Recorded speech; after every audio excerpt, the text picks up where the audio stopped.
do you manage to make a ball scary? I watched The Blackwell Ghost, a found footage movie found for free on Tubi, and The Blackwell Ghost is an interesting little movie. It's presented as a documentary. This man is a filmmaker who makes low-budget horror movies, from what I understand, and he says he's determined to prove that ghosts exist because he's seen some pretty convincing videos recently, and that's what he wants his next project to be.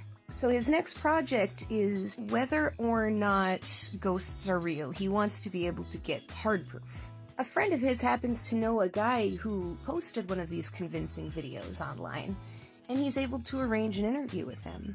They fly up to his place, and he tells them a story about the well in the basement of this house. That there was a woman who used to live there who was insane, and kidnapped several neighborhood children, chopped them into pieces, and dropped them down the well, which is sealed up in the basement but left slightly ajar, just in case they need to get inside.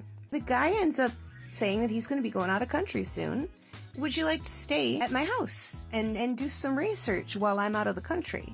And he jumps on the chance. Him and his wife, who isn't very interested in any of this, end up going to the man's house, and they take over his security system, and they've got everything they need to run the house like normal.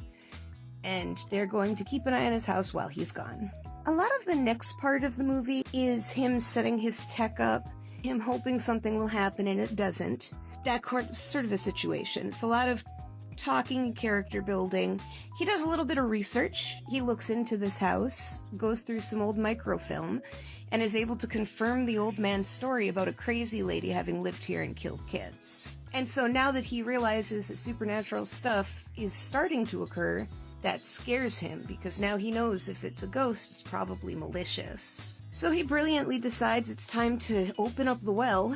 He does, and it reeks, as I imagine it must.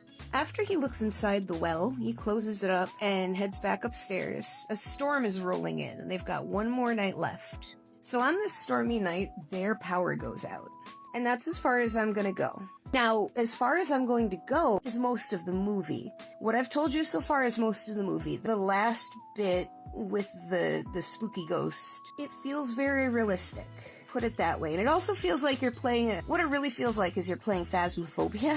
It really makes me think that this movie might have been seen by the developers, because everything starts happening during this short period of time that you encounter in Phasmophobia. Well, maybe not everything. He's got to go turn on the breaker because the power went out, and so when he leaves, he finds all of the faucets on. They're all just running water, and he eventually manages to get the breaker on. I guess it's not too much like Phasmophobia. It made me giggle. It made me happy. But ghostly stuff happens, and I wanted to review this movie like this to kind of let you guys know. It is a long sit-through. It is one of those movies. It's not like Paranormal Activity where it's sprinkled in with things to keep you going. It's about the mystery of the house and the ghosts that might be there, but it's not a constant drip. It does feel that way like a documentary. It starts out feeling like a documentary. It goes through him going to meet the guy, coming back, getting ready for the trip.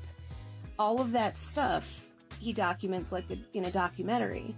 So it isn't completely about ghosts, because it can't be. You research into ghosts, but to keep the ghosts scary, you can't just trot it out whenever you'd like some other horror movies do. If you want it to be realistic, there's not going to be a ton of ghost activity.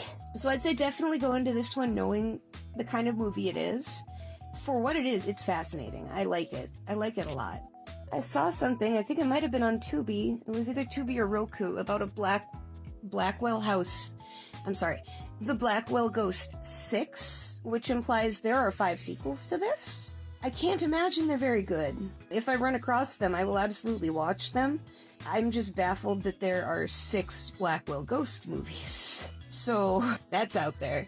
The film's really good, and I liked it, and I'd watch it again. I think this might have actually been my second time watching it.